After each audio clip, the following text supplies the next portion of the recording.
Kejadian ini bermula pada saat dia mengetahui adanya pendatang baru di desanya, yaitu Syam dan Ami alias Aminah. Ya, awalnya Zul tidak terlalu memperdulikan Syam dan Ami. Namun, hingga menjelang tahun 2024, Zul mulai memperhatikan Syam dan Ami yang terlihat sangat berkecukupan.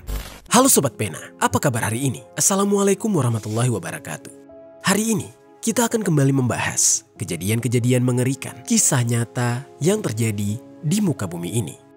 Pada tahun 2024, warga di Kabupaten Nunukan, Kalimantan Utara, sempat digegerkan dengan kabar tewasnya seorang pria parubaya yang merupakan seorang juragan rumput laut. Pria tersebut ditemukan tewas dalam kondisi yang mengenaskan di kamarnya sendiri. Tubuhnya bersimbah cairan merah akibat luka hujaman yang benar-benar mengerikan. Setelah diselidiki, terungkaplah kalau pelakunya merupakan seorang pria tunarungu atau tunawicara yang juga masih tetangga dengan korban. Tetangganya itu ternyata tega melakukan tindakan keji hanya karena lantaran ingin menguasai harta dari korban. Bagaimana cerita selengkapnya dari kasus yang satu ini? Langsung saja kita bahas di Kata Pena.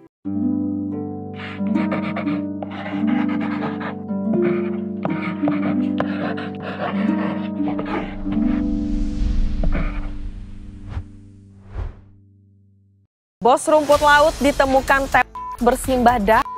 Karyawannya juga ditemukan terluka parah, terungkap mereka ternyata jadi korban perampokan. Sebelum kita mulai ke ceritanya, jangan lupa untuk subscribe channel ini dan bagikan video ini ke teman-teman kalian. Cerita ini dibuat berdasarkan berita yang sudah beredar dan diterbitkan oleh beberapa media publik yang aku sajikan dan aku rangkum dalam bentuk alur cerita. Kita mulai ceritanya.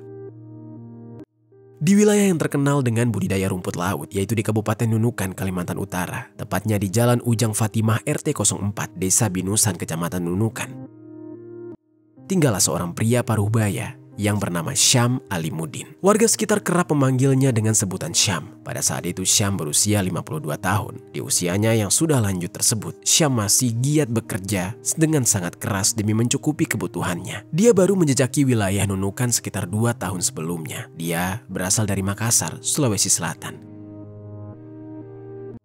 Sehari-harinya, Syam merupakan seorang juragan rumput laut yang cukup dikenal di desa tersebut. Tempat tinggal Syam dijadikan sebagai tempat penyimpanan rumput laut, yang mana di lantai bawahnya dijadikan sebuah kantor beserta gudang penyimpanan karung-karung yang berisikan rumput laut. Sementara di lantai atas digunakan sebagai kamar tidur.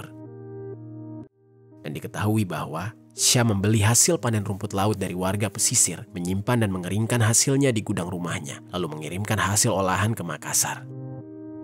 Bagi lingkungan sekitarnya, meski berkecukupan secara ekonomi, Syam merupakan sosok yang baik dan dermawan. Ia ramah kepada warga setempat dan terbuka dengan lingkungan sekitarnya. Diketahui bahwa Syam tinggal bersama dengan wanita yang bernama Aminah Maudi Melania atau yang kerap disapa dengan nama Ami oleh warga sekitar. Tidak diketahui latar belakang keluarga Syam secara detail. Namun, dari informasi yang aku baca, Syam dan Aminah tidak tercatat dalam pernikahan secara resmi. Namun Syam dan Aminah mengaku sudah menikah kepada ketua RT setempat serta kepada warga setempat.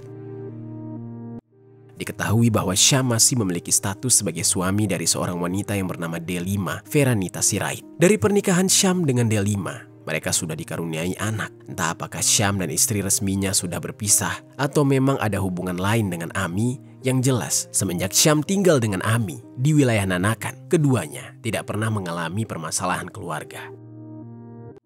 Singkat cerita, diketahui bahwa Ami atau Aminah berusia 24 tahun. Dia bekerja dengan Syam menjadi seorang karyawan, serta tinggal bersama dengan Syam di rumah tersebut. Ami membantu urusan usaha dan rumah tangga antara dia dengan Syam. Bagi lingkungan sekitar, Ami atau Aminah ini dikenal sebagai istri Syam. Aminah dikenal juga sebagai sosok yang sopan, namun dia jarang bergaul dengan tetangganya karena lebih banyak beraktivitas di rumahnya Syam. Aminah juga dikenal sebagai sosok yang sopan, namun dia jarang bergaul dengan tetangga karena lebih banyak beraktivitas di rumahnya Syam.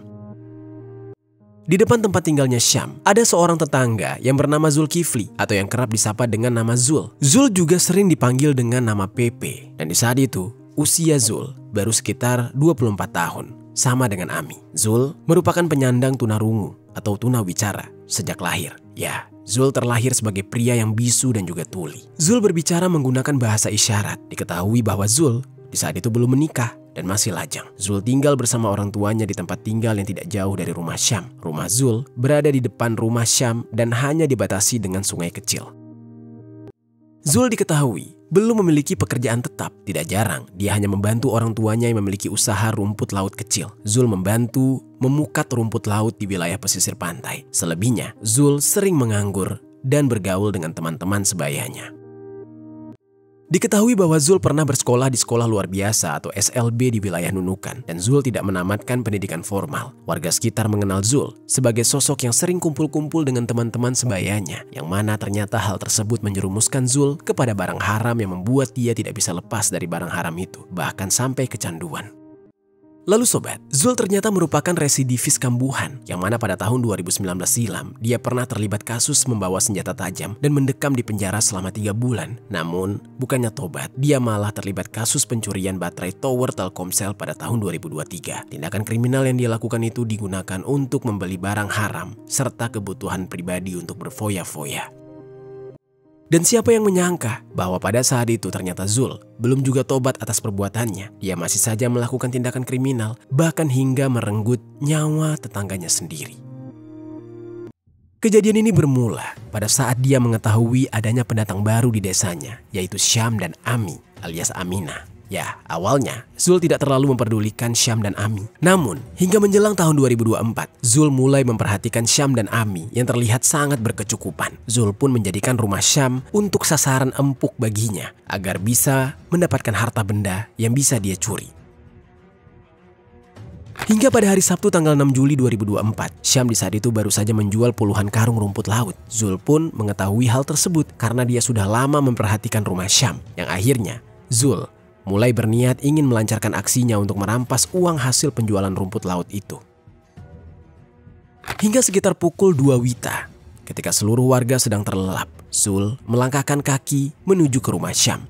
Zul mulai mengendap-endap dan berjalan perlahan. Dia mengenakan sweater hitam dengan kupluk yang menutupi kepalanya, masker hitam, celana pendek coklat, serta membawa pisau dapur dengan panjang sekitar 30 cm untuk kemudian berjaga-jaga. Di depan rumah Syam, Zul pun mulai memperhatikan sekitarnya dan memantau situasi.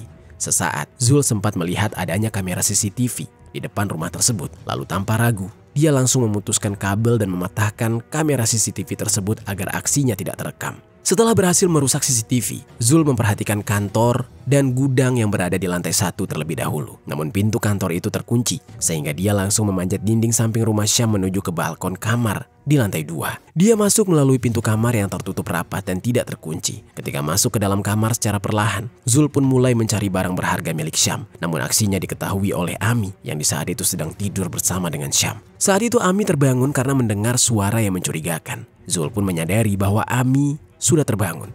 Akhirnya, Zul mencoba bersembunyi di bawah ranjang. Di dalam remang-remang gelap, Ami melihat bayangan seseorang di bawah ranjang. Dia menyadari di saat itu ada orang asing di dalam ruangan mereka. Ami pun turun dari kasur, mencoba memastikan yang dia lihat. Dan ketika dia melihat ternyata ada orang di bawah kasur tersebut, dia langsung berteriak histeris dan membangunkan Syam yang masih tertidur.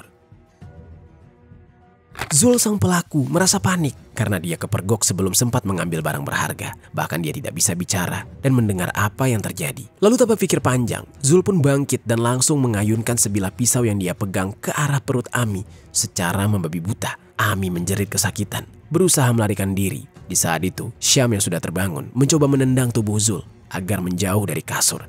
Namun tendangan itu membuat Zul semakin panik dan brutal. Dia menghujamkan senjata tajam tersebut ke arah Syam berkali-kali, mengenai dada, wajah, perut, dan paha hingga Syam bersimbah cairan merah. Ami yang di saat itu berada di sebelah Syam berusaha menahan serangan berikutnya dengan tangannya. Namun beberapa jari di tangan kirinya terluka parah hingga putus. Lalu bahu dan punggungnya pun robek akibat hujaman senjata tajam yang dilancarkan oleh Zul. Tubuh keduanya bersimbah cairan merah, bahkan hingga sampai ke dinding kamar. Di pertengahan Zul menghujamkan pisaunya, Ami bertanya kepada Zul apa yang dia mau, apa yang dia cari. Namun Zul tidak dapat mendengar maupun berbicara, sehingga Zul hanya menghujamkan pisaunya secara membabi buta ke arah tubuh Syam dan Ami. Hingga akhirnya Syam dan Ami pun tersungkur ke lantai. Akan tetapi kondisi Syam tidak berdaya. Nafas Syam melemah tubuhnya mulai tidak dapat menahan rasa sakit. Ami yang juga dalam kondisi terluka parah menyaksikan Syam terkapar. Lalu Zul pun melihat adanya segugus kunci dan handphone milik Syam yang ada di meja. Zul pun langsung mengambil kunci tersebut yang berisikan banyak kunci-kunci lain beserta dengan handphone milik Syam. Lalu dia keluar dari kamar dan menuju ke lantai bawah.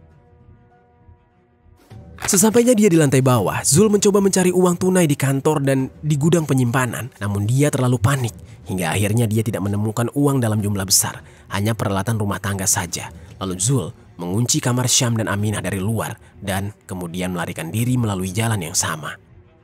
Dia memanjat keluar lewat dinding rumah dan dia berencana untuk pulang ke rumahnya karena dia merasa lapar. Namun tidak lama kemudian dia mengetahui kalau pihak kepolisian ternyata mulai mendatangi rumah Syam karena sudah ada laporan dari warga akibat suara keributan yang terjadi. Di saat itu dia pun melarikan diri dari rumahnya sembari membawa tombak. Zul pergi ke arah hutan mangrove yang berada di sekitar SMK Negeri Nunukan yang lokasinya cukup jauh dari desa. Sementara itu, Aminah dengan sisa tenaganya berusaha menyelamatkan diri dan juga menyelamatkan Syam. Namun Syam di saat itu sudah tidak berdaya. Ami alias Aminah menangis histeris sambil berusaha menahan sakit. Dia pun mengambil handphone cadangan milik Syam, lalu menelpon karyawan lain yang bernama Iskandar untuk meminta pertolongan. Tidak lama kemudian, Iskandar bersama dengan warga sekitar pun datang. Akan tetapi, pintu kamar terkunci dari luar, yang akhirnya mereka berusaha mendobrak pintu kamar tersebut dan menemukan Ami sedang menangis dengan luka yang benar-benar mengerikan di tubuhnya. Syam juga di saat itu sudah tidak bergerak sama sekali dengan nafas yang sangat lemah. Lalu sekitar pukul 3:30 dini hari, warga sekitar pun melaporkan hal ini kepada Polsek Nunukan. Tak berselang lama pihak kepolisian datang bersama tim medis. Mereka mengevakuasi Aminah dan Syam ke rumah sakit umum daerah Nunukan. Namun malang nasibnya, Syam di dalam perjalanan sebelum tiba di rumah sakit, dia dinyatakan meninggal dunia. Akhirnya jenazah Syam pun dibawa ke rumah sakit untuk keperluan otopsi. Sementara Ami harus menjalani perawatan intensif, bahkan operasi darurat karena luka hujaman dan juga jari tangannya yang putus. Di sisi lain, pihak kepolisian langsung melakukan olah TKP. Pihak kepolisian menemukan pisau dapur yang berlumuran cairan merah, CCTV yang rusak, serta mendapati spray, bantal, dan guling yang penuh dengan bercak cairan merah. Selain itu, pihak kepolisian juga meminta keterangan saksi, termasuk keterangan dari Aminah setelah Aminah sudah mendapatkan perawatan di rumah sakit. Pihak kepolisian juga mengamankan rekaman CCTV di hari kejadian. Berdasarkan dari bukti-bukti, pihak kepolisian akhirnya mengidentifikasi pelaku, yaitu Zul, seorang warga berkebutuhan khusus. Dia seorang tunarungu dan tunawicara yang tinggal di wilayah tersebut. Warga sekitar juga memberikan keterangan bahwa Zul memang kerap terlihat mondar-mandir di dekat rumah Syam, sehingga memperkuat dugaan kalau Zul lah pelakunya. Pihak kepolisian pun melakukan pengejaran terhadap Zul. Awalnya pihak kepolisian memeriksa tempat tinggal Zul hingga mencari ke seluruh tempat di desa, namun Zul tidak ditemukan. Melalui pelacakan yang intensif yang dilakukan oleh pihak kepolisian, Zul pun mulai diketahui. Ternyata dia berada di hutan mangrove yang berada di sekitar SMK Negeri Nunukan. Sementara itu, di hari yang sama, sekitar jam 9 WITA, jasad Syam dipulangkan ke rumahnya yang berada di wilayah Nunukan setelah dilakukan proses otopsi. Diketahui bahwa Syam mengalami luka robek dan luka akibat hujaman benda tajam di sekujur tubuh, mulai dari wajah hingga kaki. Pihak keluarga dekatnya yang tinggal di wilayah Nunukan merasa sangat sedih dengan apa yang dialami oleh Syam. Mereka memutuskan agar Syam dimakamkan di Nunukan, tidak dipulangkan ke Makassar. Di saat itu, Aminah juga tidak kuasa menahan tangisnya di rumah sakit. Dia masih harus menjalani perawatan intensif. Dia mengalami cacat permanen pada tangannya. Dan Aminah pun dipulangkan dari rumah sakit setelah kondisinya lumayan membaik. Dia ditempatkan sementara di rumah keluarga dan masih dalam pengawasan pihak kepolisian untuk keamanan serta keperluan proses hukum. Di sisi lain, polisi pun melakukan pengejaran besar-besaran bahkan menggunakan drone karena area tempat di mana Zul bersembunyi itu penuh dengan lumpur dan tergenang air. Diketahui bahwa Zul bersembunyi di hutan mangrove tanpa makan sama sekali. Hingga pada hari Minggu tanggal 7 Juli 2024, Zul pun keluar akhirnya dari persembunyian karena merasa lapar dan berusaha pulang ke rumah. Namun pihak kepolisian sudah memantau gerak-gerik Zul. Dia terlihat pulang ke rumah dan pihak kepolisian serta warga sekitar bekerja sama untuk menangkap Zul. Dan saat akan ditangkap, Zul malah melawan dengan tombak, yang mana tombak yang dia bawa sempat melukai seorang warga. Karena perlawanan yang diberikan oleh Zul, pihak kepolisian pun akhirnya melumpuhkan Zul dengan timah panas dan berhasil meringkusnya. Saat dia ditangkap, dia berusaha menyampaikan kepada pihak kepolisian menggunakan bahasa isyarat.